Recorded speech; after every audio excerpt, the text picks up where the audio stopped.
L'Europe, comme on l'a vu dans ce micro-trottoir, est née d'un désir de paix toujours présent aujourd'hui, hérité de l'après-guerre. L'attachement à la construction européenne se fonde sur cette aspiration à la paix. Mais aujourd'hui, la guerre, même si elle peut revenir, paraît loin, bien abstraite. Et de cette motivation en quelque sorte négative, qui était d'éviter la guerre, il s'agit aujourd'hui de passer à une adhésion positive à l'Europe. Et cela passe par, évidemment, l'identification et l'adhésion à des valeurs européennes. Et c'est la question qu'on va se poser avec cette deuxième table ronde. Existe-t-il des valeurs européennes qui peuvent fonder un projet politique? Je vais passer la parole tout de suite à Monique Cantos-Perber qui va introduire cette table ronde. Il y a tout juste 60 ans après la création de la CECA, s'ouvrait le projet européen. Et je dois vous dire que je suis particulièrement heureuse, et tous ceux qui participent à cette table ronde aussi, de participer à cette journée de réflexion sur le sentiment européen à l'occasion de la Journée de l'Europe. Donc, Monsieur le Ministre, cher Laurent, Monsieur le Ministre, Mesdames et Messieurs, chers amis, c'est un grand plaisir d'aborder cette question sous un angle qui est un peu inhabituel, mais qui est sans doute un des éléments centraux du problème, à savoir la nature et la force du sentiment européen.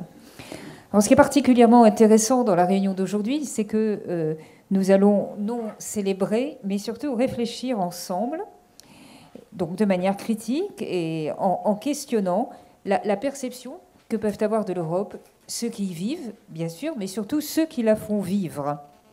Qu'il s'agisse d'ailleurs aussi bien du peuple européen que de ceux qui sont à la tête des institutions de l'Europe ou des différents pays qui la composent. Et en particulier, s'interroger sur la nature, la force et surtout l'efficacité de ce sentiment européen.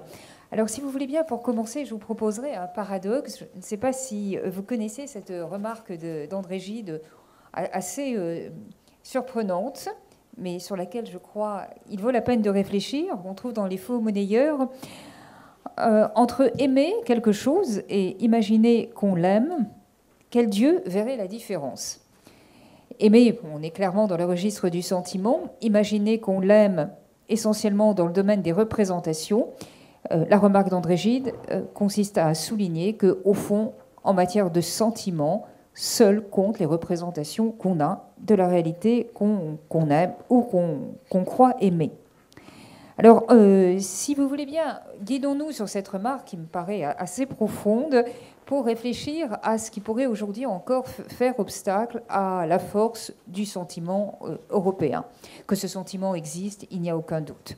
Mais qu'il ait été affaibli au cours des dernières années, qu'il soit incertain dans sa formulation et qu'il n'arrive pas aujourd'hui à créer un sentiment d'adhésion suffisant, et en tout cas un sentiment d'adhésion qui soit inspirateur d'action, eh bien, c'est une chose aussi évidente. Et les données qui nous ont été proposées tout à l'heure concernant le peuple qui s'est sans doute le plus engagé dans le sentiment européen sont tout à fait significatives. Alors, il va de soi qu'il n'y a pas de sentiment qui soit nourri d'idées, de représentations, d'états mentaux, tout ce qu'on veut, qui ne soit pas appuyé sur également un socle de valeurs. Seul ça peut véritablement créer l'adhésion.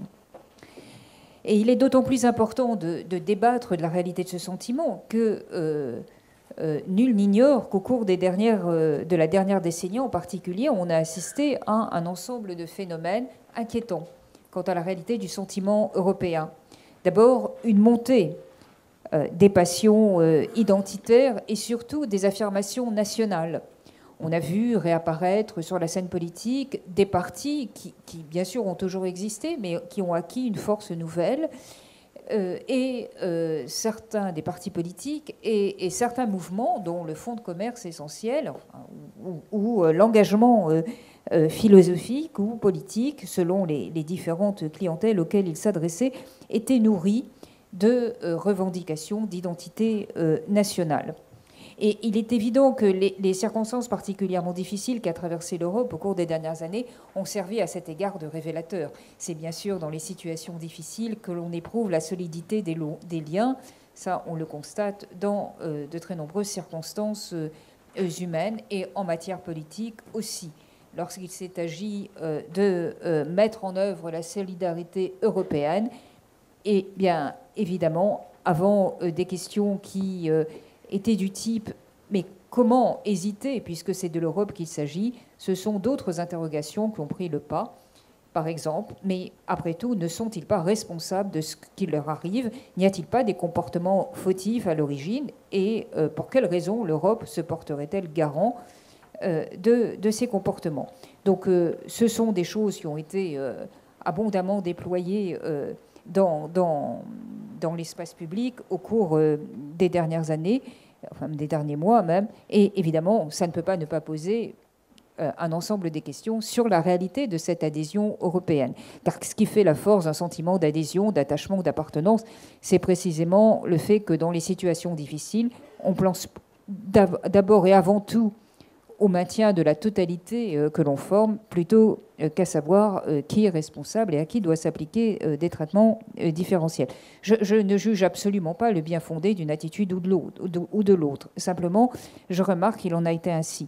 Et puis, une autre évolution, maintes fois remarquée, et qui ferait douter aujourd'hui de la force de ce sentiment européen, c'est bien sûr que l'Europe manque d'incarnation et on ne peut pas aimer ce que certains appellent une bureaucratie ou ce que certains appellent une sorte de superstructure qui est détachée des ambitions, des craintes, des épreuves, des soucis, des espoirs des citoyens concrets. Et il est toujours très difficile de susciter une adhésion à l'égard d'entités qui restent extrêmement abstraites ou qui se manifestent essentiellement par des règlements dits directives et des dispositions législatives. Ça, c'est une vieille affaire. Chaque fois que l'on a assisté à une mutation politique, eh bien, il a fallu créer des événements, par exemple la fête de la Fédération après la Révolution, une manière de vivre, bref, de très nombreux éléments qui s'efforcent de transposer cette réalité nouvelle à laquelle il faut adhérer dans la vie quotidienne, dans les désirs, dans les passions, dans les ambitions des citoyens, sans quoi, eh bien, on le constate en une circonstance, ça ne prend pas. Le malheur est que ce ne sont pas simplement des difficultés pour l'Europe, dont on peut espérer qu'elles resteront en l'état, et puis dans des périodes plus heureuses, elles trouveront les moyens de leur résolution. Ce n'est pas ainsi que cela se passe, car la construction européenne témoigne d'une ambition de volontarisme politique qui est tout de même assez extraordinaire lorsque l'on songe à l'histoire de l'Europe au cours des 2 derniers siècles. Et comme toutes les extraordinaires entreprises humaines qui finissent par imposer comme naturelles des créations qui sont l'objet de la volonté et de la résolution politique, eh bien, ces créations doivent être absolument confirmées dans le temps et dans le temps proche. C'est-à-dire que le temps qui passe n'est pas un temps d'attente, c'est un temps qui porte une force de dissolution. Et c'est évidemment une des menaces majeures qui pèsent sur la construction européenne. Alors, évidemment, le paradoxe, il est clair. Pour l'instant, la montée des revendications nationales, avec toute la légitimité qu'elles portent, en témoigne. C'est que lorsqu'on parle de l'Europe, l'idée, les intérêts collectifs semblent, pour la plupart de nos concitoyens, clairement situés du côté de l'Europe. En revanche, dès qu'on en arrive aux sentiments, aux émotions, à tout ce qui est la base qui suscite l'engagement des personnes, eh bien, il reste que c'est encore les identités nationales, les identités particulières qui le satisfont au mieux. Et ça, c'est une vieille... c'est une observation qui est très souvent faite. On apprécie des idées, on les estime, mais on aime ceux dont on est proche et ceux dans quoi on se sent véritablement un acteur.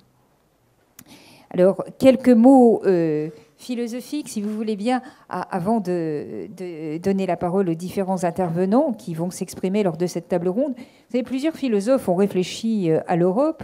Alors, bon, leurs noms sont connus pour prendre les plus anciens, enfin les plus anciens, du moins, du XXe siècle, mais tout de même disparus depuis longtemps, Husserl et Patočka. Je voudrais revenir, vous soumettre, pour ouvrir ce débat, quelques remarques de Edmond Husserl, qui, vous le savez sans doute, a écrit, a prononcé à Vienne en 1935 une conférence qui est restée célèbre dans l'histoire des idées, qui s'appelait l'idée d'Europe. Alors, les circonstances étaient particulièrement intéressantes puisque le régime nazi venait de lui refuser le visa qui aurait pu l'autoriser à se rendre au Congrès international de philosophie, justement, qui avait lieu à Prague la même année. Et Husserl définit l'Europe, bon, qui était tout de même pas une nouveauté, hein, on parle de l'Europe depuis très longtemps, certains d'ailleurs voyaient dans l'entreprise, dans les velléités de conquête qui s'annonçaient déjà dans le Troisième Reich, une manière de créer l'Europe par la force et par une homogénéité culturelle d'un autre type que celle qui s'est évidemment réalisée ensuite. Husserl définissait l'Europe comme une forme de Thomaszein, c'est un mot grec qui veut dire s'étonner, un étonnement dont il disait qu'il conduit à la philosophie, et il insistait d'emblée sur le fait que le grand défi que l'Europe devait relever, ce serait d'incarner un universel, bon, ça l'a assez bien relevé, je le crois, mais qui, en même temps, pourrait à chaque instant parler à chaque individu. Et d'une certaine manière, le programme ou le défi dont Husserl pensait que l'Europe devrait le relever, enfin qu'il proposait à l'Europe, eh bien, reste entier.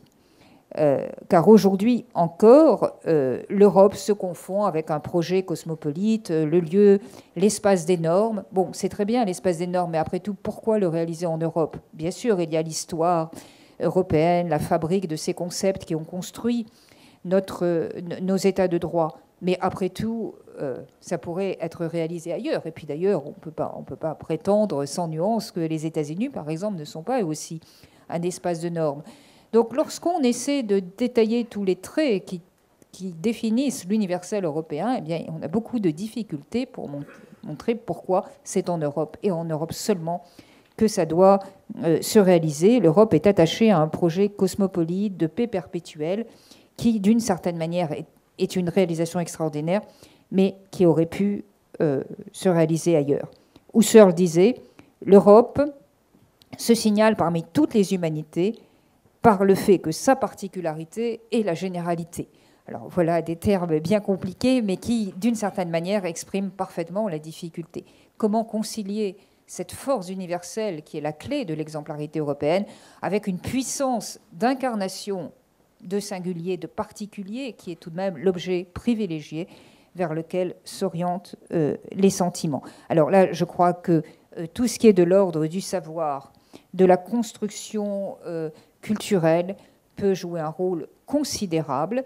La Respublica Literaria des philosophes entre le XVIe et le XVIIIe siècle, c'était une construction culturelle et intellectuelle. N'oublions pas cette grande idée. C'est un ingrédient qui malheureusement n'est pas toujours présent, mais qui est sans doute le meilleur levier pour renforcer le sentiment européen. Donc nous allons commencer ces débats avec d'abord l'intervention de Jean-Pierre. En fait, merci beaucoup, Monique Campesperber. Donc, j'ai omis de le préciser pour ceux qui l'ignorent encore, vous êtes une de nos éminentes philosophes et la directrice de l'école normale supérieure qui organise ce colloque en partenariat avec nous. Je vais passer la parole à Karine Marcet, qui est directrice associée de TNS Sofres et qui va nous dire ce que les Français pensent des valeurs européennes et quelles valeurs ils assimilent à l'Europe. Oui, bonjour à tous. Donc, très rapidement, comme nous le rappelait à l'instant Dominique Schnapper, l'idée européenne est un projet sans précédent dans l'histoire de l'humanité, donc qui s'est construit à la fois en réponse aux horreurs de la Deuxième Guerre mondiale et pour lutter contre le totalitarisme soviétique. Et l'Europe des fondateurs, là, comme je le suggère sur cette slide, s'est ainsi construite autour de quelques grandes idées, la réconciliation des peuples, la paix, la démocratie. Mais l'Europe d'aujourd'hui, ça n'est plus un concept, c'est une réalité. C'est une réalité à la fois autour de grands événements, autour d'une image que nous allons découvrir, et puis qui débouche sur une hiérarchie des valeurs. Quelques grands événements. Tout au long des 20 dernières années, l'Europe, en fait, a été profondément, je dirais, secouée par ces événements. Et tout d'abord, naturellement, la chute du mur de Berlin qui débouche sur la réunification allemande. 91% des Français nous disent effectivement que c'est un événement qui est important ou très important pour l'Europe. En deuxième lieu, la mise en place de l'euro. 89% des Français pensent qu'effectivement, la mise en place d'une monnaie unique européenne avec l'union économique et monétaire est quelque chose d'important. De façon plus marginale, les manifestations contre la guerre en Irak.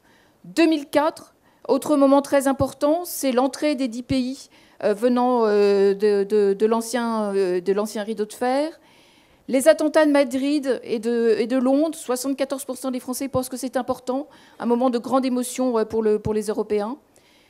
Le nom européen, qui certes, on l'a déjà dit à plusieurs moments, est un moment important dans cette histoire de l'Europe, mais un petit peu moins finalement pour les Français, avec, comme vous le voyez, 64% seulement des Français qui pensent que c'est important.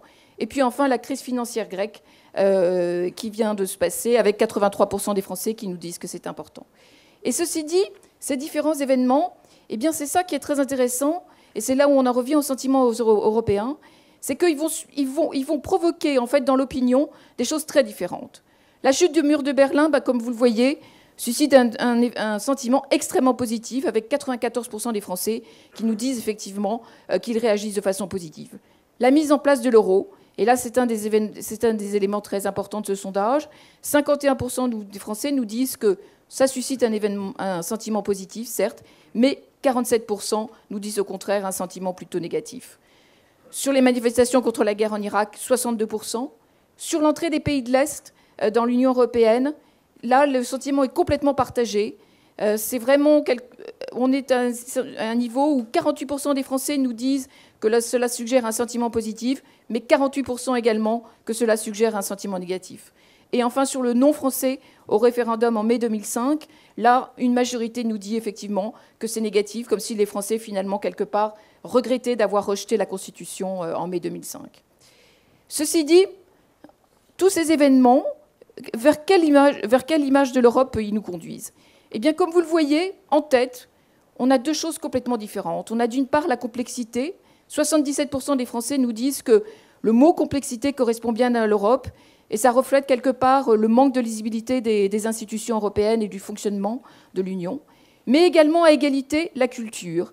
Et là, on peut penser en fait au programme Erasmus, qui est extrêmement qui correspond à l'Europe de façon très, très, très forte. On a ensuite, comme vous le voyez, juste derrière la démocratie, avec 71% des Français qui pensent que la démocratie correspond bien à l'Europe, mais juste derrière des choses très différentes. D'une part, l'association capitalisme-chômage. Ensuite, la coopération plus que la solidarité. Et enfin, en dernier, le déclin, l'impuissance, certes, qui sont minoritaires aux yeux des Français, mais la prospérité qui est également minoritaire, alors même que l'Europe est effectivement un grand succès en termes économiques. Si l'on va maintenant sur le registre des valeurs, stricto sensu, on voit finalement que la hiérarchie des valeurs que les Français mettent aujourd'hui en avant, c'est une hiérarchie qui reflète finalement à la fois l'idée originelle de l'UE, c'est-à-dire la paix, mais également la situation de l'Europe d'aujourd'hui, c'est-à-dire l'économie de marché.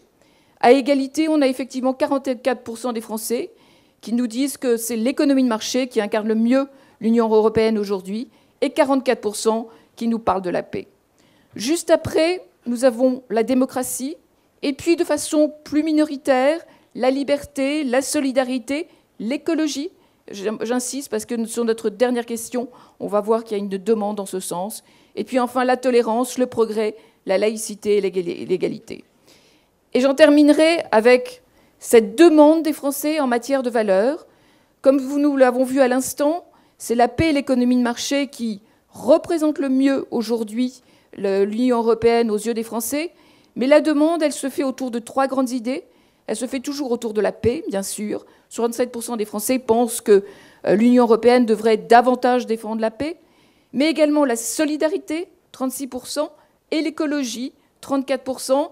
Et là, c'est sur ce seul point, j'insisterai sur le fait que chez les moins de 35 ans, c'est l'écologie qui est citée en tête des valeurs que l'Union européenne devrait défendre davantage. Et puis enfin, l'économie de marché et les autres niveaux et les autres items qui sont cités de façon plus minoritaire. Je vous remercie. Merci. Merci beaucoup, Karine Marcet, pour cet éclairage sur le sentiment européen chez les Français, sur les valeurs qu'ils associent à l'Europe. Je vais passer la parole maintenant à deux personnes qui ont une vision de l'Europe très différente. Jean-Pierre Chevènement, qui est sénateur du territoire de Belfort, président d'honneur du mouvement républicain et citoyen et président de la fondation Respublica, qui a un think tank connu et reconnu, avec qui nous avons, malgré nos idées différentes, de très bonnes relations. Et Jean-Pierre Chevènement est l'auteur aussi d'un livre qui est paru récemment, qui s'appelle « La France est-elle finie ?», édité chez Fayard, et qui pose la question de l'Europe et de la place de la France dans l'Europe. Madame Noëlle Lenoir, vous êtes ancien ministre des Affaires européennes. Vous êtes présidente d'un autre think tank qui défend des idées différentes de celles de Respublica, qui s'appelle le Cercle des Européens. Et vous êtes ancien membre du Conseil constitutionnel. Comme première question, j'ai envie de vous demander, existe-t-il des valeurs proprement européennes ? Madame Cantos-Perber parlait de valeurs que défendait l'Europe, mais qui étaient universelles, que n'importe quel pays dans le monde pourrait défendre. Existe-t-il des valeurs proprement européennes ? Je vous en prie, Madame Lenoir. Comme l'a dit Monique Cantos-Perber dans son brillant exposé à l'instant, c'est vrai que l'Europe affirme être fondée sur des valeurs universalistes, même qualifiées de indivisibles, ce qui, dans le monde actuel, en dehors des États-Unis d'Amérique ou de l'Amérique du Nord de manière plus large, est assez unique, puisque les autres pays sur les autres continents ne se réclament pas nécessairement aussi clairement de ces valeurs universalistes. Mais l'Europe a été fondée aussi, vous savez que le traité de Rome était d'une certaine manière le plan B après l'échec du projet de communauté politique et de communauté européenne de défense, est aussi fondée sur des valeurs d'ouverture des économies et aussi, puisque ça transparaît très nettement dans le texte du traité de Lisbonne, sur une notion inspirée de l'Allemagne, il faut le dire, qui est celle de l'économie sociale de marché, c'est-à-dire des valeurs de solidarité au plan social et des valeurs d'ouverture au plan économique, ce qui veut dire que ces valeurs sont porteuses non seulement de droits et libertés au sens plus classique du terme, au sens de la philosophie des Lumières, mais aussi d'un certain modèle économique et social qui tente, c'est difficile aujourd'hui, de concilier à la fois une manière d'État-providence et l'ouverture des frontières, pas seulement d'ailleurs les frontières intérieures, mais aussi les frontières extérieures, puisque vous savez que la liberté d'investissement, la liberté de circulation des capitaux en Europe est ouverte sur le monde et n'est pas seulement une liberté intra-européenne comme les autres, comme la liberté d'établissement ou la liberté de prestation de services, par exemple. Donc, des valeurs d'universalisme humaniste et des valeurs sociales ancrées dans un modèle économique qui se veut préserver une manière d'État-providence, et c'est tout le problème, non pas du démantèlement, mais de la transformation, de la métamorphose de cette notion d'État-providence qui pose tant de problèmes, me semble-t-il, aux citoyens européens et qui suscite des réactions protestataires à travers un certain nombre de votes nationaux. Monsieur Chevènement. Merci. Quand M. Vauquier m'a demandé de participer à cette manifestation, après m'avoir indiqué toutes les personnalités qui y participaient, il m'a dit « j'ai besoin d'un mal-pensant ». Donc je suis venu vraiment vous donner ma caution pour que votre réunion n'apparaisse pas comme une réunion limitée à ceux qui pensent bien. Hein, il faut qu'il y ait quelqu'un qui pense mal. Je vais vous surprendre, moi, je ne suis pas du tout contre l'Europe. Je suis pour une Europe qui s'affirme sur la scène internationale. Je suis pour ce qu'on appelle une Europe européenne. Une Europe distincte des autres pôles de puissance, et particulièrement des États-Unis, l'hyperpuissance d'hier, et la Chine, hein, la superpuissance de demain. Enfin, on la voit venir. Et puis, il y en a d'autres. Je suis quelque peu mal à l'aise, si je dois vous l'avouer, à traiter le problème de l'Europe à partir des valeurs. Je parle sous le contrôle de Mme Cantos-Sperber. Je ne suis pas philosophe, mais il me semble que c'est un évêque anglican, philosophe par ailleurs, considéré comme un des grands philosophes idéalistes, Berkeley, qui avait dit « esse est percepi hein, ». Être, c'est être perçu. Donc, l'Europe, c'est d'abord l'idée de l'Europe, ce sont les sentiments qu'elle inspire, ce sont les valeurs, enfin, tout ce qu'on voudra. Mais moi, je m'intéresse par formation à la réalité.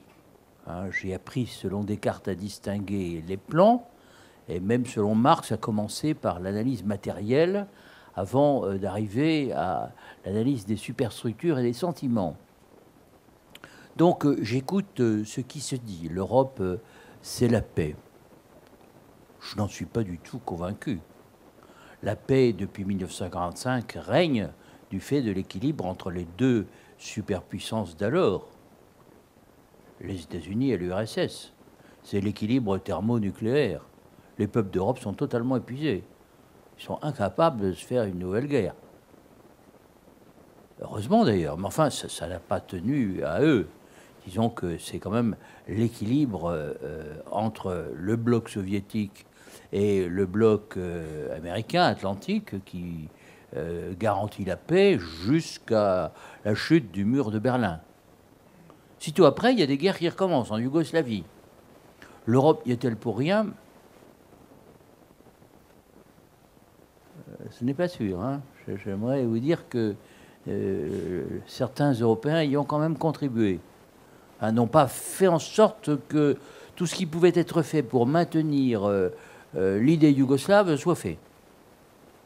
L'Europe a plutôt poussé à la roue pour que des reconnaissances interviennent de chaque république fédérée, contrairement aux accords d'Helsinki. Mais passons. Cette affaire paraît pour le moment stabilisée dans de très mauvaises conditions d'ailleurs. Ça continue à faire problème. Mais j'émets une forte interrogation sur cette identification de l'Europe à la paix. Certes, l'aspirateur principal de la construction européenne, Jean Monnet, n'a pas voulu reconstruire l'Europe sur la même base que le traité de Versailles. Et il avait raison. Il avait raison. Il y aurait beaucoup à dire, mais Jean Monnet a voulu reconstruire l'Europe sur la base d'un grand marché, avec une haute autorité qui aurait le monopole de la proposition. On a fini par l'appeler la Commission européenne, mais c'était la haute autorité de la CECA dans un domaine beaucoup plus réduit. Et l'idée de Jean Monnet était qu'il fallait refouler aux marges les nations, réduire, je le cite, les gouvernements à un rôle d'exécutant par rapport aux impulsions données par les institutions européennes, la Commission ayant le monopole de la proposition, et puis le Conseil européen donnant son accord avec la Cour de justice, qui a développé, vous le savez, l'idée d'un droit communautaire supérieur aux droits nationaux, qui a développé une jurisprudence qui, par exemple, implique l'applicabilité directe des directives européennes et qui, en main domaine, est, je dirais, une jurisprudence qui s'impose, y compris aux juridictions nationales. Donc, en réalité, nous avons une construction européenne qui s'est faite par le marché, mais un marché de plus en plus ouvert, tellement ouvert que, par exemple, les droits de douane qui étaient encore à 12% au moment du traité de Maastricht sont à moins de 1% aujourd'hui. Donc, c'est l'économie de marché, mais c'est une économie de marché sans rivage. Et si on veut discuter de la citoyenneté, je crois que vous m'accorderez facilement que la citoyenneté européenne n'est pas une citoyenneté active. Elle est totalement déconnectée de la tradition du droit politique, qui est l'idéal de l'autogouvernement. Je ne reviens pas à Rousseau, à l'idée de la souveraineté populaire qui fonde la démocratie.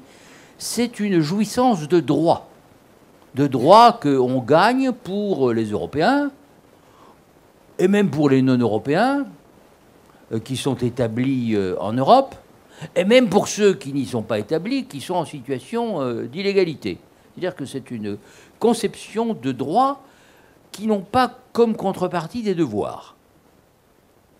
Et c'est là, à mon sens, ce qui devrait interroger sur l'Europe, c'est que c'est une conception de la citoyenneté totalement déséquilibrée, puisqu'on ne peut pas fonder une communauté politique sur l'idée qu'il n'y a que des droits A, et pas de devoirs. Donc nous sommes en présence d'une situation très difficile. Je pense que la principale critique aujourd'hui est celle qui porte non pas seulement sur l'économie de marché, ça c'est évident, l'emploi, le chômage, etc., mais c'est aussi la démocratie. Je vois que 64% des Français considèrent que le non au référendum de 2005 était important. Ça fait quand même plus que les 55% qui ont voté non. J'en déduirais peut-être hâtivement, puisque le monde des sondages est un monde qui pour moi est à peu près aussi irréel que le monde de Berkeley. Hein. Et ce que je retiens des sondages, c'est qu'en fait, les Français sont surtout partagés. Et ils sont partagés de manière, je dirais, qui varie au fil du temps. Tantôt ils sont plutôt pour, tantôt ils sont radicalement contre, puis ça procède par aller-retour. Mais ils sont assez partagés et ils n'y comprennent pas grand-chose. Voilà, la seule chose sûre, c'est ça. Mais je déduirais quand même de 64% de gens qui considèrent que c'est un événement important, que dans les 45% de oui, il y a au moins 9 qui considèrent que le suffrage populaire reste important. Mais c'est peut-être une déduction hasardée. Alors, le sentiment européen, je vais être très clair. S'il s'agit de dire les peuples européens doivent forger entre eux une solidarité toujours plus grande, de façon à exister au XXIe siècle, s'il s'agit de dire je suis pour l'Europe européenne, moi je suis pour. Je suis européen dans ce sens-là. Mais la construction qu'on nous a faite, moi, me laisse extrêmement sceptique. D'abord, c'est quand même une identification au libéralisme et au néolibéralisme. Les textes européens fondateurs, l'acte unique, sur la base duquel 300 directives d'application ont été prises, au moins. C'est la transposition au continent de la dérégulation qui avait triomphé dans le monde anglo-saxon. Avec quelques correctifs. Les fonds fédèrent, un discours. Mais fondamentalement, c'est un discours de dérégulation. Et ce n'est pas seulement un discours, d'ailleurs, c'est une réalité. La libération des mouvements de capitaux à l'égard de tous les pays, y compris les pays tiers, y compris les paradis fiscaux, sans aucune harmonisation préalable de la fiscalité sur l'épargne, comme cela a été prévu d'ailleurs dans le texte initial. Mais sous la pression de l'Allemagne, nous y avons renoncé en 1989, et c'est sans cette harmonisation préalable que la libération des capitaux est devenue effective le 1er janvier 1990. C'est la base du capitalisme financier, de la dictature de l'actionnariat.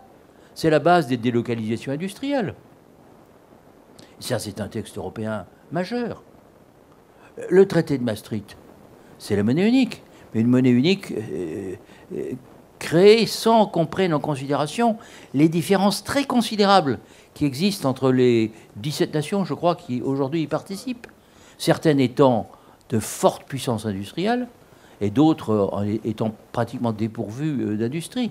Donc on a une Europe sans les nations, qui se fait au moins sans les nations, si ce n'est contre elles. Je pense que c'est une erreur. Il faudrait faire une Europe avec les nations, et on aurait un sentiment européen beaucoup plus fort, parce que ça se ferait avec la démocratie, on accepterait la géométrie variable, qui existe déjà partiellement, mais elle deviendrait quelque chose de naturel, et on irait, parce que c'est la loi de l'histoire, parce que je le crois profondément, vers des projets et même un projet de plus en plus partagé. Pardonnez-moi. Alors je termine peut-être sur une idée. L'Allemagne était très européenne jusqu'à la réunification. Elle l'est beaucoup moins aujourd'hui. Parce que l'Europe a quand même permis la réunification, mais aujourd'hui, l'Allemagne pense que l'Europe, c'est coûteux. Elle a tort, parce qu'elle a bénéficié très largement de la zone euro, puisque 60% de ses excédents se font sur la zone euro. Mais elle considère qu'elle n'a pas envie de payer pour la Grèce, qui demande une rallonge de 30 milliards, alors qu'on lui a déjà donné 110 milliards. Et puis après, c'est le Portugal, l'Irlande, ce sera l'Espagne, etc. Et comme m'a dit un jour le président, c'était le jour où ils ont voté ces crédits pour la Grèce, cet argent, je ne suis pas sûr que je le reverrai jamais. Il avait tout à fait raison. Hein, voilà. Et je ne l'ai pas contredit. Mais il y a une contradiction aujourd'hui en Allemagne qui est très forte entre ce que l'Europe a apporté à l'Allemagne et maintenant la visée allemande qui est la compétitivité sur les grands marchés émergents, sur les pays de l'Est. Et ça, c'est évidemment quelque chose qui déchire l'Europe. Voilà. Merci. Il faut comprendre ça. Je suis loin de esse est percepi. Merci beaucoup, Monsieur Chevènement. Merci beaucoup. Donc on sent bien que l'Europe, telle qu'elle se construit actuellement, ne vous convient pas, notamment pour des raisons qui touchent à la démocratie. J'ai envie de demander à Noël Lenoir, est-ce que l'Europe est démocratique? On sait que la démocratie est dans les critères de Copenhague, que c'est une valeur fondamentale affichée par l'Europe. Est-ce que l'Europe est démocratique et peut-elle le devenir si elle ne l'est pas? Alors, tout d'abord, je voudrais dire un mot à propos de la... Vous m'entendez, là? Ou ça marche? De la philippique de Jean-Pierre, que je comprends parfaitement. Il est pour l'Europe... C'est un Européen, Philippe. Mais... Pardon? Philippe était un Européen. La Macédonie. Oui. Mais je pense que l'Europe, tu as fort bien montré qu'en réalité, ton Europe européenne, c'était sans l'Europe. Puisqu'il n'y a aucun élément dans la construction européenne qui rejoint tes convictions, et notamment tu critiques l'Europe économique. Alors c'est vrai que l'Europe économique, notamment à travers l'euro, est la réalisation la plus visible de la construction européenne, ne serait-ce que parce que chacun ici, dans cette salle, a l'euro dans sa poche, et qu'on porte sur soi le symbole majeur de la solidarité économique entre les nations européennes, qui était certes un des objectifs de Robert Schuman et des constructeurs de l'Europe. Moi, je renverrais plutôt à Robert Schuman qu'à Jean Monnet, puisque c'est quand même l'impulsion politique, c'est l'inspirateur de la construction européenne. Comme tu le sais, l'idée, à l'époque, le discours du 9 mai 50, c'était de lancer plutôt la CECA que l'Europe en tant que telle. C'était effectivement de créer des solidarités de fait entre les États pour ensuite réaliser cette union entre les peuples. Mais moi, je soutiens que le projet européen est fondamentalement un projet politique. C'est un projet de citoyenneté, c'est un projet de démocratie, c'est un projet d'intégration politique. Et d'ailleurs, à cet égard, aujourd'hui, il est vrai, et c'est peut-être en ça que ton propos peut être intéressant, il n'y a sans doute pas, au sein des dirigeants politiques européens réunis au Conseil européen, une même vision, un accord sur la vision politique. Mais même les Britanniques ont une vision politique de l'Europe. Les Britanniques, aujourd'hui, compte tenu du régime qui est en place, ne manifestent pas le désir de sortir de l'Europe. Or, comme chacun le sait, le traité de Lisbonne, pour la première fois, ouvre aux États-nations un droit de retrait. Et je n'ai pas entendu M. Cameron, sauf durant sa campagne électorale, annoncer un référendum pour poser la question aux Britanniques de savoir s'ils souhaitent être dans ou en dehors de l'Europe. Donc je pense qu'en réalité, aujourd'hui, il y a une sorte de schizophrénie, voire même d'hypocrisie au sein des dirigeants européens. Certes, l'Europe, comme la démocratie, n'est pas la meilleure des choses. Certes, l'Europe a des faiblesses. Certes, l'Europe peine, par exemple, à prendre au niveau des États membres une position commune en politique étrangère, notamment vis-à-vis des révolutions arabes, ce dont on parlera peut-être, qui sont quand même un des grands chocs démocratiques de la période actuelle du début de ce siècle. Il n'y a pas uniquement heureusement, la crise financière. Ce sont des défis. Et par rapport à ces défis, l'Europe marque un certain nombre de faiblesses, comme les États-nations eux-mêmes, mais je dirais pas plus que les États-nations. Alors, pour répondre à la question précise sur le déficit démocratique, moi, je ne crois pas qu'il y ait un déficit démocratique de l'Europe. Il y a un déficit de compréhension de l'Europe. Il y a un déficit d'adhésion parce que les citoyens européens n'ont pas été mis à même de comprendre les complexités de l'Europe. Mais il y a aussi un déficit démocratique plus large, à la fois parce que chez les jeunes d'aujourd'hui, la génération présente, ils sont beaucoup plus portés sur les sujets universels, style écologie, que vers les sujets plus proprement politiques, liés aux enjeux de leur propre cadre de vie proche qui est leur pays et l'Europe, c'est vrai. Et puis, il y a aussi cette montée des populismes, des nationalismes, comme on disait autrefois. J'aimerais mieux qu'on parle des nationalismes plutôt que des populismes, puisque maintenant, on ne parle plus seulement des leaders autoritaires, mais des dictateurs. Donc, on pourrait peut-être dire la vérité, c'est une montée de l'extrême droite, purement et simplement l'extrême droite telle qu'on l'a connue pendant l'entre-deux-guerres. Alors, sur le déficit démocratique, non. L'Europe, c'est un modèle de gouvernance politique qui, certes, pendant des décennies, a été conduit par un leadership qui réalisait une sorte de ciment entre les différentes composantes de cette gouvernance politique, c'est les deux couples franco-allemands. Le couple franco-allemand a encore de beaux restes, mais d'une part, il est mis en cause dans sa légitimité même, puisqu'on dit c'est la condition nécessaire mais non suffisante, et que c'est vrai, depuis la réunification, l'Allemagne n'est pas seulement un État membre fondateur de l'Union européenne, mais aussi une puissance régionale qui regarde vers l'est de sa frontière et qui accorde autant d'importance, semble-t-il, peut-être que Jacqueline Hénard me démentira, à ses liens privilégiés avec la Russie, source d'approvisionnement énergétique privilégiée, et aussi avec ses liens, à ses liens avec la Chine, qui est une source de revenus actuelle, potentielle et future extrêmement importante. Et je crois que ça a été reflété à travers l'abstention de l'Allemagne en ce qui concerne l'intervention en Libye. Donc c'est vrai que cette gouvernance politique, qui était en quelque sorte symbolisée par une gouvernance de fait franco-allemande, n'est plus aussi évidente et il n'y a plus l'apparence d'un moteur qui entraîne les autres pays. D'abord parce que les autres pays, notamment ceux qui sont plus petits que les grands, revendiquent aussi leur pouvoir d'initiative.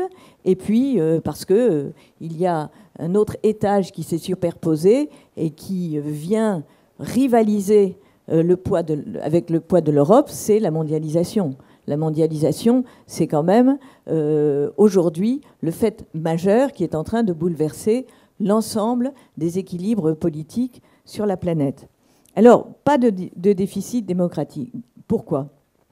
D'abord, parce que il y a des institutions européennes, il y a le Parlement européen qui est élu au suffrage universel, qui a une légitimité politique, même si les abstentions démontrent qu'il n'y a pas cette affectio societatis et ce sentiment de peser sur les choix politiques européens, qui est beaucoup plus évident, évidemment, au plan national. Il y a le Conseil européen et les conseils des ministres. Ce sont quand même des représentants élus. Ces conseils représentent les majorités politiques des différents États membres.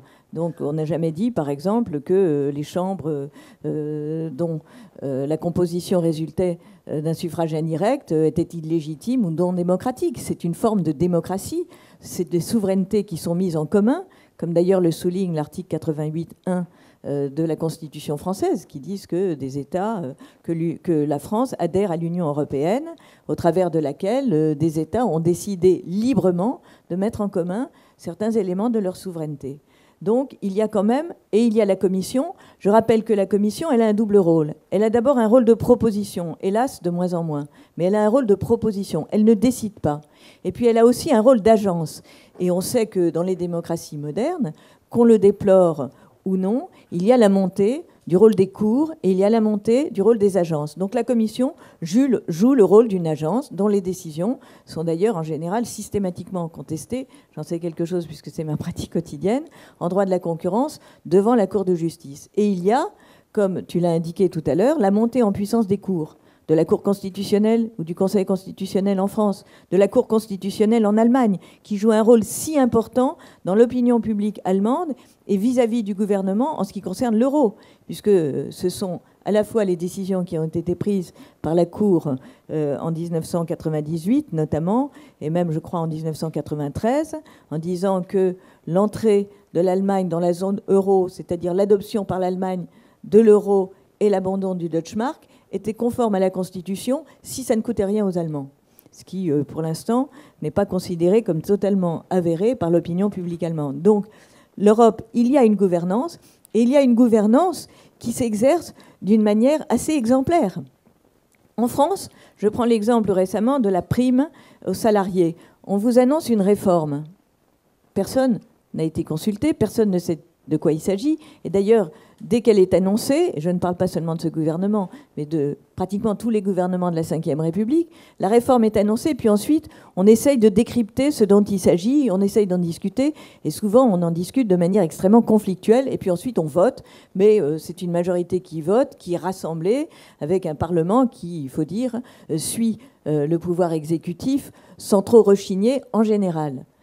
En Europe, alors c'est long, c'est difficile, c'est complexe, mais il n'y a jamais une proposition qui est mise sur la table au niveau de la Commission européenne sans qu'on procède à des consultations au niveau de l'Europe très larges. Les individus, les entreprises, les institutions participent à ces consultations. Ensuite, il y a des auditions. Ensuite, il y a des discussions. Bon, c'est vrai que c'est un processus extrêmement complexe et extrêmement long, mais il y a un mode de gouvernance qui renvoie d'ailleurs beaucoup plus à un système un petit peu à l'américaine ou à la suisse, avec des lobbies, mais chez nous, les lobbies existent. Les lobbies, c'était pendant très longtemps, et c'est encore les grands monopoles publics. Alors c'est vrai que l'Europe a été un facteur de transformation, de modernisation de la France, beaucoup plus important que pour les autres pays, parce que nous avions un modèle qui était sensiblement plus étatiste que les autres, et que nous sommes rentrés dans une ère libérale. Alors, sur l'ère libérale, je suis d'égalisation, et l'action des entreprises comme acteurs globaux, beaucoup plus d'ailleurs que les États-nations, cette action qui peut contredire les intérêts des États-nations, des États européens, et de leurs citoyens et de leurs travailleurs. Merci beaucoup Noël Lenoir. Je crois que Jean-Pierre Chevènement voulait répondre à tout ce qui a été dit. Je ne sais pas quel... Je m'efforcerai d'être bref. Merci beaucoup. Engagement qu'il ne faut jamais prendre au début d'un propos. Mais maintenant c'est fait. L'euro, je le crois, est une monnaie qui écrase la compétitivité de beaucoup de pays. Elle convient certainement à l'Allemagne du fait des monopoles techniques dont dispose l'industrie allemande, les PMI allemandes, remarquablement nombreuses, investies dans la recherche. Disons que le problème se pose différemment pour d'autres pays, pour la France notamment, mais plus encore pour les pays dits périphériques. Donc le problème de la politique de change de l'Europe se pose, et les statuts de la Banque centrale, vous le savez, c'est très bien raconté dans les mémoires de Jacques Delors, ont été quasiment écrits par Karl Otto Pöhl, alors président de la Bundesbank. Donc nous avons un modèle qui correspond à un moment qui était la fin des années 80, où François Mitterrand voulait absolument substituer aux marques une monnaie européenne, qui s'appelait alors l'écu, qui est devenu l'euro, hein, peu importe. Mais la politique de change de l'euro est une vraie question. Et on peut se réjouir à toute chose, un malheur est bon. Les affaires grecques permettent de peser un peu sur le cours de l'euro. On est passé de 1,50 ou presque à 1,43. Mais la vraie question aujourd'hui, c'est la crise de la monnaie unique. Car la Grèce, vous le sentez bien, aura beaucoup de peine à tenir. Hein, comment ne pas restructurer sa dette quand elle fait 150% du PIB, 350 milliards d'euros. La Grèce est dans une position très difficile, comme l'Irlande, comme le Portugal. Mais ensuite, beaucoup de pays sont en situation difficile, pas du tout pour des raisons budgétaires, comme on le dit, mais pour des raisons d'endettement des ménages. Par exemple, c'est le cas de l'Espagne et d'autres pays. Donc, nous ne sommes pas malheureusement au bout de nos peines. Je pense que, pour répondre sur la question de la démocratie, le projet d'intégration politique n'est pas raisonnable si on entend par là qu'on veut créer une démocratie comparable à celle des démocraties nationales. L'Europe n'est pas une nation. Il n'y a pas de peuple européen. La Cour constitutionnelle de Karlsruhe l'a d'ailleurs rappelé. Hein. Mais il faut le dire, parce que c'est quand même ce qui se dit chez notre plus proche voisin, qui est aussi le numéro 1 en Europe, à tous égards. Donc voilà, eux, ils sont très clairs. Hein, l'Union européenne juxtapose des peuples. Le Parlement européen n'est pas un parlement au sens où celui-ci définirait une volonté générale, mais il juxtapose la représentation de plusieurs peuples européens. C'est le texte même que je récite de mémoire de l'arrêt du 30 juin 2010 de la Cour constitutionnelle de Karlsruhe. Alors on peut citer notre article 88. Pardonnez-moi, Jean-Pierre Chevènement, l'arrêt de la Cour de Karlsruhe il peut lui succéder un autre arrêt sur quoi se fonde votre conviction que le peuple européen n'existe pas? Mais parce que, si vous voulez, les nations viennent de très loin dans l'histoire, des siècles, des millénaires même. Hein, si on prend le partage de l'empire de Charlemagne, vous avez Charles le Chauve qui lit un texte en germanique et Louis le Germanique qui lit un texte en roman. Parce qu'il y a des réalités qui viennent de la fin de l'Empire romain, c'est très vieux tout ça. Hein. Et par conséquent, on ne peut pas gommer tout cela. C'est l'erreur de Jean Monnet, qui était un économiste, mais qui a fait l'Europe en économiste. C'est-à-dire que très largement, c'est un économicisme. Et on oublie la dimension politique, on oublie les nations. Moi, je suis pour l'Europe avec les nations. L'Allemagne est redevenue une nation, je m'en réjouis. Personnellement, je ne le déplore pas. Hein. Mais ça veut dire qu'il faut trouver un compromis. Car dans la vie internationale, vous avez 3 formes d'organisation. La tribu, on la voit encore en Libye, hein, la nation et l'empire. Ben, nous ne voulons pas que l'Europe soit une forme d'organisation impériale. Et par conséquent, nous souhaitons que les décisions européennes, les lois européennes, expriment un compromis entre les différentes nations, compromis d'intérêt, répondant à une conviction commune. Mais je pense que la grande erreur consiste à confondre nation et nationalisme. Le nationalisme est une maladie de la nation, ce n'est pas la nation. La nation, c'est le cadre de la démocratie, et c'est jusqu'à présent le cadre principal de la solidarité. La sécurité sociale, elle est nationale. Partons donc des réalités, parce qu'on ne peut pas faire une politique qui réussisse si on ne part pas des réalités. Donc voilà, j'ai fini. Je suis pour l'Europe des nations. Vous alliez m'interrompre, je vous en dispense. Merci.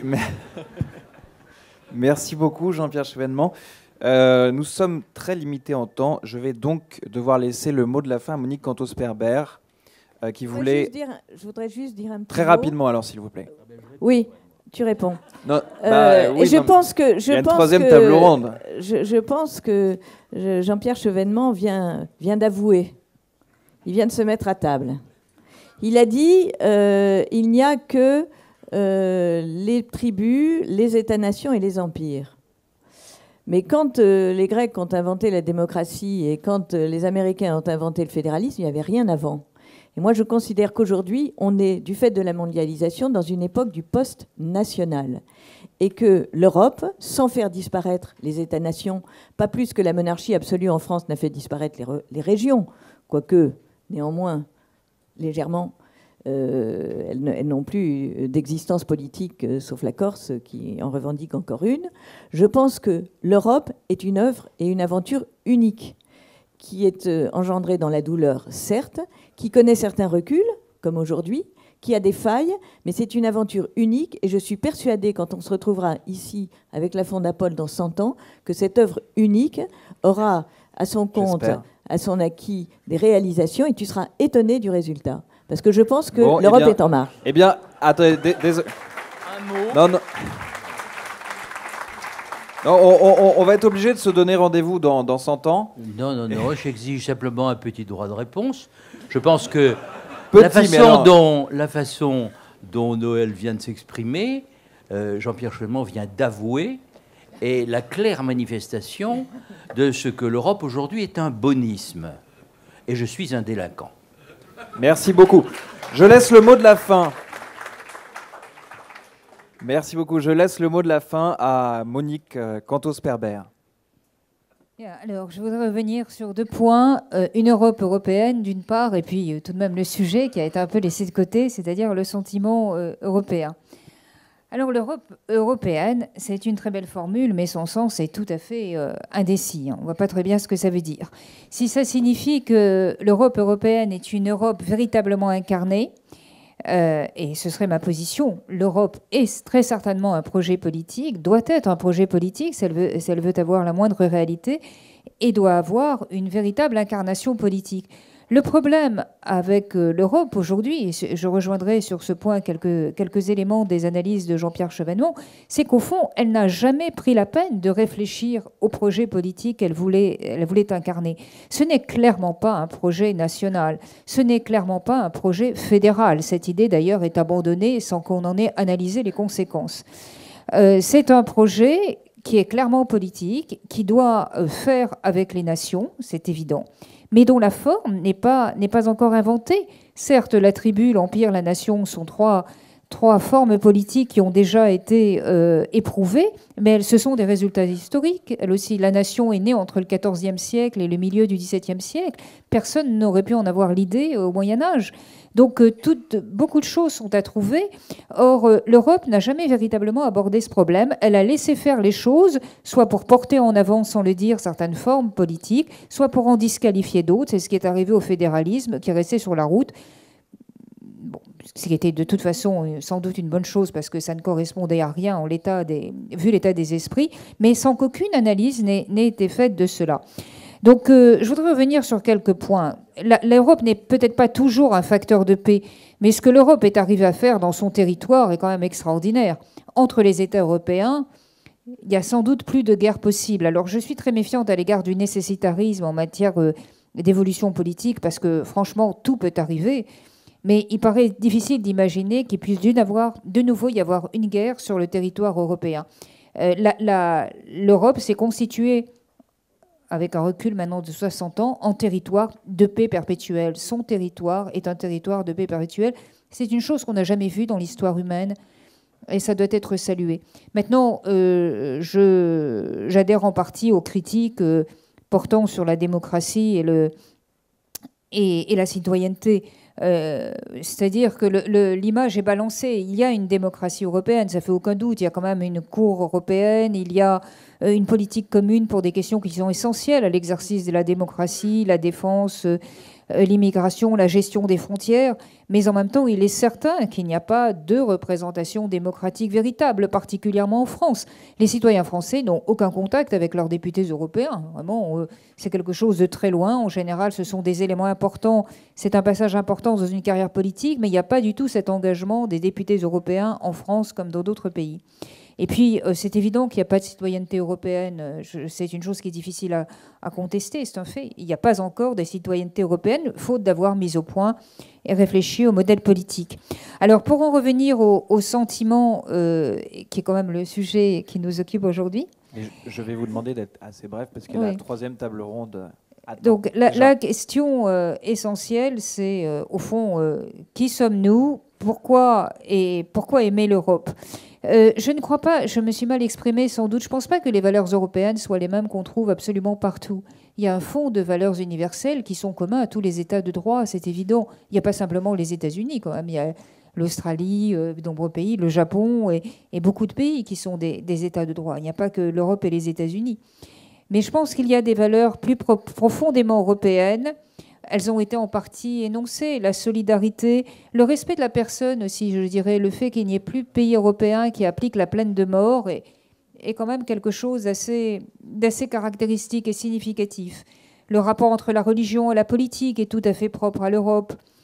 Et puis, évidemment, la notion européenne de la culture. On peut pas, quand on est dans un pays européen sans savoir où on est, on sait qu'on est en Europe. Bref, tout ça nous amène à penser qu'il y a tout de même, et je reviens à cette idée-là, une forme d'universel européen qui est à creuser, qui n'est pas du tout l'universel américain, qui est plus un universel de terre promise. L'universel européen, c'est un universel construit par l'histoire, par cette longue sédimentation de 2 millénaires, par qui a été éprouvé par des remises en cause et des violences terribles. mais qui reste quand même, je crois, une promesse d'avenir incontestable. Merci beaucoup.